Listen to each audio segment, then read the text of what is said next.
Hi, and welcome back to AskTinaK. A problem I got in this week is from a lady who has been living with a man with Aspergers for the past 20 years, and her marriage ended violently some years before that. So, it was a real pleasure to move in with somebody who was calm and very, very quiet. She said normally she can get out of this sadness, but unfortunately with COVID and everything at the moment, she has become very isolated. And although over the past 7 years, barring the last 2, she has gone on holidays by herself, because he is not interested in going on holidays. She likes sun, sea, a good book. She loves to go out for a good meal. But unfortunately, her partner absolutely hates any of those things. He has his own hobbies, but unfortunately nothing she can join in on. So she has become terribly isolated. She now feels, things are opening up again, but she really doesn't feel like going back out and making friends or even seeing her friends. So she's saying she really cares for this man, but what can she do? The older he gets, the worse the Aspergers seems to get. So she is just feeling so sad and so lonely. Well, the thing is, everybody at the moment, with the past 18 months, it's been the most extraordinarily, terrible time for everyone. So you're not alone in this. And yes, I know so many of my friends, say they've just become so apt at lying in front of the television, not wanting to go out. Even when they meet friends, there's really nothing to talk about because things haven't got up and running yet. So, there are still rules and regulations. I know you used to go away on holidays on your own, which is very sad. But now, of course, you've got to be very careful booking to go anywhere because you might get there and not get back, if places close down again. You say your partner does not like going out for dinner. He absolutely hates it. So again, for you to have to go out to dinner on your own is just, there's no point to that. You would have to go out with friends or a friend. Now, the thing is, I remember, you say you had a very violent marriage, and luckily Jesus decided to take your violent husband for a sunbeam, and that put an end to that. So, you went, like me after my marriage, you went for somebody totally benign. In my case, a very nice man, but it sort of didn't dawn on me until 4 years into the relationship that we actually hadn't got anything in common except a love of animals.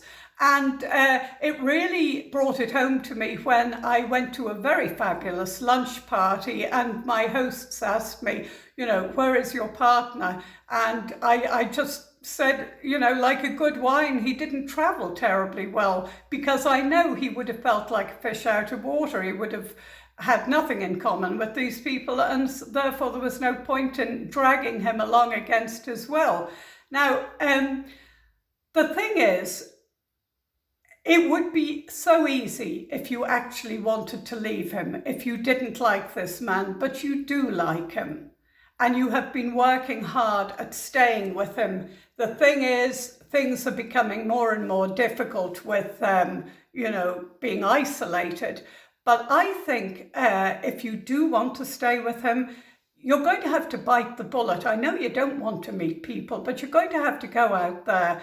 A friend of mine who retired at Christmas actually asked me, would I be interested in going on one of these retirement away days, a bus trip somewhere, a bit of a jolly. And I think that's something you should look at. Now, don't go on your own, because if it's a horror show, you want to have somebody along with you who you can have a laugh with. But you never know, you might meet really nice people who, are of a similar mindset to yourself. You don't know what's going on in their lives. They might be on the bus trip for very similar reasons. So I would look at that. The thing is, at the end of the day, you're only here once. And are you prepared to spend what is possibly the rest of your life with somebody who is very, very nice, very, very lovely, but you're not having any fun with? I mean, that is a big step to take, to basically write off your life. If you think you can expand your circle of friends and live this extra life, but you see, when you come home after what could be a very jolly day out, and you try to relate that day to your partner who just has no interest in what's going on, that's a real dampener. So you are the only one who can decide whether you are prepared to continue on this road. If you're not, can you afford to live on your own? Or B, are you prepared to go back on the dating scene and meet other people? Only you can decide that, but I wish you the very, very best of luck.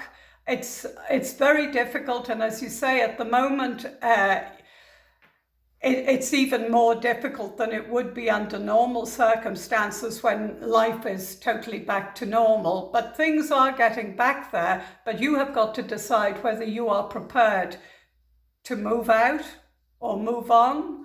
And, would you regret it? Or would you be better off just really trying to, I think you are suffering from a bit of depression. It's quite normal. But until you get back out there and meet people and go out to lunch, look up some of your old friends, you're going to have to do it.